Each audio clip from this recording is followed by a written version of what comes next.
ये कहानी है उस केस की जिसे लेकर 120 साल से कयास लगाए जा रहे हैं। हर किसी के पास अपनी थ्योरी। कोई कहता है हत्या बेटी ने की, कोई कहता है नौकरानी ने की और कोई मामा ने कहता है। सबके पास अपने अपने तर्क है, फिर भी 125 साल में ये केस सुलझ नहीं पाया। हालांकि ऐसे अनसुलझे केसों की संख्या हजारों में होगी, लेकिन ये केस अनूठा है। इतना अनूठा कि आज भी लोग इस कहानी के पात्रों का भेष धरकर शादी करते हैं। इस कहानी पर फिल्में बनती हैं और स्कूल में बच्चे इस कहानी पर बनी कविता गुनगुनाते हैं। नमस्कार, मेरा नाम है निखिल और आप देख रहे हैं ऐतिहासिक किस्सों कहानियों से जुड़ा रोजाना का कार्यक्रम तारीख।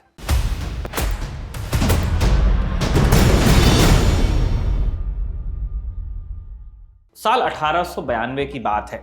अमेरिका का मैसाचुसेट्स राज्य है। यहाँ फॉल रिवर नाम के एक इलाके के एक घर में 5 लोग रहते थे। एंड्रू जैक्सन बोर्डन, उनकी पत्नी एबी डफी बोर्डन और 2 बेटियां थी उनकी, लिजी बोर्डन, एमा बोर्डन और परिवार की नौकरानी ब्रिजिट सलिवन उर्फ Maggi. Andrew Borden real estate का काम करते थे और इलाके के बड़े रईस माने जाते थे। उस साल 3 अगस्त की बात है। सुबह सुबह सब लोगों ने घर पर नाश्ता किया। एंड्रू बोर्डन के साले साहब जॉन मॉर्स भी पिछली रात वहीं रुके थे। सुबह उन्होंने भी नाश्ते में शिरकत की। इसके बाद 8:48 पर मॉर्स ये कहकर घर से निकल गए कि दिन के भोजन तक लौट आएंगे, लंच तक। कुछ देर बाद लगभग 9 बजे घर के मालिक एंड्रू बोर्डन भी अपने काम पर बाहर चले गए। करीब 10:30 बजे बोर्डन लौटे और उन्होंने दरवाज़ा खटखटाया। घर की नौकरानी मैगी ने दरवाज़ा खोला। बोर्डन सोफे पर लेटे और कुछ ही देर में उन्हें नींद आ गई। इसके लगभग 45 मिनट बाद की बात है। बोर्डन परिवार के फैमिली डॉक्टर बावन का घर यहाँ से कुछ ही दूरी पर था। 11:15 के आसपास डॉक्टर बावन के दरवाजे पर खटखट हुई। दरवाज़ा खोला तो वहाँ मैगी खड़ी थी। मैगी ने उन्हें तुरंत अपने साथ चलने को कहा। डॉक्टर बावन पहुंचे तो देखा एंड्रू बोर्डन और उनकी पत्नी एबी की किसी ने कुल्हाड़ी से वार कर हत्या कर दी थी। तुरंत पुलिस को बुलावा भेजा गया। शहर के पॉश इलाके में दिन दहाड़े हुई इस हत्या ने सबको हैरान कर दिया था। पुलिस ने छानबीन शुरू की और तहकीकात में उनसे एक बड़ी गलती हुई कि उन्होंने घर की ठीक से छानबीन नहीं की। जब 2 दिन बाद घर के बाहर लोगों का तांता लग गया, तब जाकर पुलिस होश में आई। 5 अगस्त के रोज पुलिस ने घर की तलाशी ली और इस दौरान उन्हें घर के नीचे बने तहखाने में 2 कुल्हाड़ियां मिली, जिनमें से एक का हैंडल गायब था। पुलिस ने अंदाजा लगाया कि हत्या के लिए इसी कुल्हाड़ी का इस्तेमाल हुआ होगा। हालांकि किसी भी चीज पर उन्हें खून के निशान नहीं मिले। छानबीन की अगली कड़ी मिली शव के पोस्टमार्टम से। पुलिस को पता चला कि पूरा बोर्डन परिवार कई दिनों से बीमार था। पुलिस को जहर दिए जाने का शक हुआ, लेकिन दोनों पीड़ितों के पेट में जहर के कोई निशान नहीं मिले। फॉरेंसिक इन्वेस्टिगेशन से हालांकि एक दिलचस्प बात जरूर सामने आई। मिसेस बोर्डन की हत्या 9 बजे हुई थी, जबकि एंड्रू बोर्डन को 10:30 बजे मारा गया। यानी दोनों की हत्या में 1.5 घंटे का अंतर था। इस दौरान 2 लोग घर पर ही मौजूद थे, छोटी बेटी लिजी बोर्डन और नौकरानी मैगी। पुलिस का पहला शक इन दोनों पर ही गया। पहले उन्होंने मैगी से पूछताछ की। मैगी ने बताया कि उस रोज वो घर के बाहर सफाई में लगी हुई थी। 10 बजे जब एंड्रू बोर्डन आए, घर का दरवाजा उसी ने खोला। उसके अनुसार जब बोर्डन घर में दाखिल हुए, उनकी बेटी लिजी दूसरी मंजिल पर खड़ी हंस रही थी।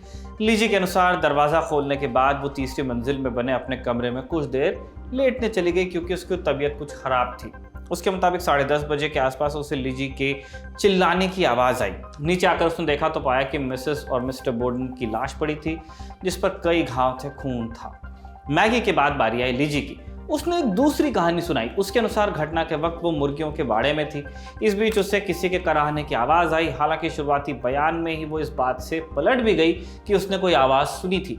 उसके अनुसार उस रोज़ उसकी सौतेली माँ, जिन्हें वो मिसेस बोर्डन कहकर बुलाती थी, उन्हें एक खत आया था जिसमें किसी बीमार दोस्त ने उन्हें मिलने बुलाया था। उसने बताया कि जब उसके पिता लौटे वो वहीं मौजूद थी। उसने उनके जूते उतारे, उन्हें चप्पल पहनाई और सोफे पर लेटा दिया।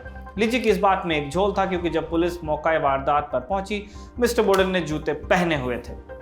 लिजी की बातों में कई तरह की असामान्यताएं भी थी, लेकिन इसकी एक वजह यह मानी गई कि डॉक्टर ने एंग्जाइटी रोकने के लिए उसे मॉर्फिन का इंजेक्शन दिया हुआ था।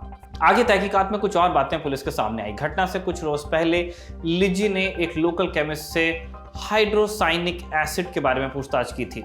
इस बात की सफाई देते हुए लिजी ने बताया कि उसे फर्श से बने कपड़े साफ करने के लिए एसिड चाहिए था, इसीलिए उसने केमिस्ट से उसके बारे में पूछा। हालांकि कुछ और बातें भी थी जो लिजी को लेकर शक पैदा कर रही थी। मसलन घटना के बाद पुलिस वालों को घर के आगे तैनात किया गया था। उनमें से एक ने बताया कि हत्या की अगली रात लीजी अपनी दोस्त के साथ तहखाने में गई। उसके हाथ में एक बाल्टी और केरोसिन की बोतल थी। कहने का मतलब यह था कि लीजी को जलाने की कोशिश कर रही थी। लीजी की दोस्त ने बताया कि 5 अगस्त को उसने लीजी को एक पोशाक को जलाते हुए देखा था। पूछने पर लीजी ने बताया कि उसमें पेंट लग गया था, इसलिए वो उसे नष्ट कर रही थी। कई पुलिस वालों ने शक जताया कि यह वही पोशाक थी जिसे पहनकर हत्या की गई थी, लेकिन ये बात कभी साबित नहीं हो पाई। इन 2 बयानों के बाद 2 और लोगों पर पुलिस की नजर गई। लीजी की बड़ी बहन एमा और उसके मामा, जो हत्या से पिछली रात उनके घर में ही ठहरे थे। लीजी की बड़ी बहन उस रोज एक दूसरे शहर में थी। वहां पूछताछ से पक्का हो गया कि उसका इस हत्या से कोई लेना देना हो नहीं सकता, एलिबाई है। जहां तक मामा की बात है, वो भी हत्या के वक्त घर पर मौजूद नहीं थे। हालांकि उन्होंने जो कहानी बताई वो पुलिस को कुछ ज्यादा ही नाटकीय लगी, लेकिन फिर भी पुलिस को उनके खिलाफ शक करने का कोई और कारण नहीं मिला। कुल मिलाकर शक की सुई लीजी की तरफ जा रही थी, लेकिन सबसे बड़ा सवाल अभी बाकी था। लीजी ने अपने माता पिता की हत्या की तो क्यों की? अगर की थी तो तहकीकात में पुलिस को पता चला कि हत्या से कुछ दिन पहले लीजी के पिता ने उसके पालतू कबूतरों की हत्या कर दी थी। इसके चलते वो अपने पिता से नाराज थी। अपनी सौतेली माँ एबी से भी उसके रिश्ते कुछ अच्छे नहीं थे। लीजी मानती थी कि एबी ने उसके पिता से दौलत के लिए शादी की है। घटना से कई महीने पहले से बोर्डन परिवार में काफी खटपट चल रही थी। लीजी और उसकी बहन की उम्र 30 के पार चली गई थी। इसके बावजूद उनकी शादी नहीं हुई थी, जबकि तब 20-22 की उम्र में शादी का चलन था। लीजी और उसकी बहन अपने पिता पर आश्रित थे, लेकिन एक रोज उन्हें पता चला कि उनके पिता ने बहुत सी जमीन उनकी नई माँ एबी के परिवार के नाम कर दी है। इस बात को लेकर दोनों नाराज हुई। हत्या से ठीक 1 रात पहले एबी का भाई उनके साथ रहने भी आया था। इस रोज भी शायद संपत्ति को लेकर कुछ बहस हुई थी, लेकिन क्या ये मामला इतना बढ़ गया था कि लीजी ने अपने ही पिता की हत्या कर दी? पुलिस के अनुसार इस बात का जवाब हाँ में था। उन्होंने लीजी पर हत्या का केस दर्ज किया और अदालत पर इस केस में सुनवाई शुरू हो गई। ये केस इतना फेमस हुआ कि पूरे यूएस में इसके चर्चे फैल गए। अखबारों ने खूब चटखारे लिए। लीजी के हर बदलते भाव को सबूत की तरह पेश किया जाने लगा। किसी ने लिखा कि पूरे ट्रायल के दौरान वो जमाई ले रही थी, जिसका मतलब उसे अपने माता पिता की हत्या का कोई गम नहीं था। एक दूसरे अखबार ने लिखा कि अपने माता पिता का शव देखकर वो बेहोश हो गई, जिससे पता चलता है वो बेगुनाह है। आखिरी फैसला कोर्ट में होना था, लेकिन कई दिनों तक चली सुनवाई में पुलिस ने कई गवाह और सबूत पेश किए, लेकिन इनमें से कुछ भी बहुत पुख्ता नहीं था। 20 जून 1893 को कोर्ट ने फैसला देते हुए लीजी को सारे आरोपों से बरी कर दिया। पुलिस के पास कोई एंगल नहीं था, इसीलिए एंड्रू बोर्डन और एबी बोर्डन की हत्या का केस कभी सुलझ नहीं पाया।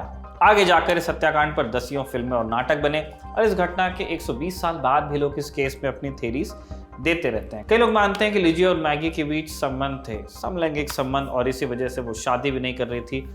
अपने माँ बाप की हत्या भी इसी कारण से उसने की कि वो उनका विरोध कर रहे थे। कई लोग ये भी मानते हैं कि दौलत हड़पने के लिए एबी के भाई ने उसकी हत्या कर दी, फिर अपने जीजा को भी मार डाला। वहीं अधिकतर लोग वो हैं जो मानते हैं कि हत्या लीजी बोर्डन ने ही की। उस दौर में भी ऐसा मानने वालों की कमी नहीं थी, इसलिए एक अनाम पोएट ने कविता लिखकर हमेशा हमेशा के लिए लीजी को दोषी बना दिया। ये पोम आज भी अमेरिका में बच्चों के बीच प्रचलित है और इसके बोल हैं, लीजी Borden took an axe and gave her mother 40 whacks. When she saw what she had done, she gave her father 41. Whacks मतलब वार। तारिक का आज का एपिसोड लिखा था हमारे साथी कमल ने और कैमरे पे इसे जतिन ने रिकॉर्ड किया था। आप देखते रहिए द ललन टॉक।